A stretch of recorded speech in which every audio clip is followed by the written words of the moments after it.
On Tuesday morning, Transport Group Piston staged a noise barrage in different parts of Metro Manila. They have the same complaints that they believe are falling on deaf ears and concerns that remain unaddressed. How will they keep on plying routes and earn a living with outrageously oil prices? Malalaman natin ngayon, pagdating ng hapon, kung mayroon pa ba talagang kagaya ng barya na nga lang inuwi, ngayong 170 na, baka pati yung barya na wala na po, baka doon na po napunta sa diesel. Yung iba kasi hindi na sila bumabiyahe dahil hindi na rin nakaya. Yung iba naman po, mga operator na lang po yung bumabiyahe. Kaya po, nire-request po natin sa ating Pangulo, binigyan na po siya ng emergency power, bakit hindi pa po niya ipatupad na pasamantalang tanggalin yung VAT sa langis? No fare hike for now.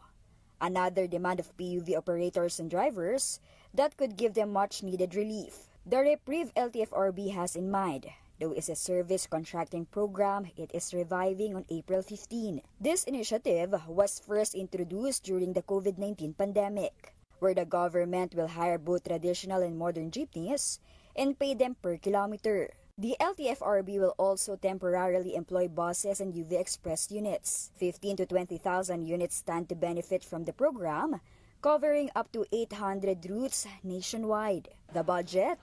800 million pesos coming from the 2026 national coffers. But according to LTFRB Chair Vigor Mendoza, this budget will only last a month at most. We do not anticipate this 800 million to last for very long, no? Mas lalo na kung talagang gusto natin mapalawak yung coverage nito. So we are anticipating, i-request na naman kami ng panibagong budget, malapit na maubos itong 800 million na to. So can PUVs collect fares to improve take-home pay? They're allowed to collect also yung transport fares, no? Okay. On top of the subsidy para hindi naman sila malugi pag nagbiyahe sila. How about commuters? The LTFRB says it is studying the possibility of fare discounts. Transport Group Pass and Malta is all for the measure.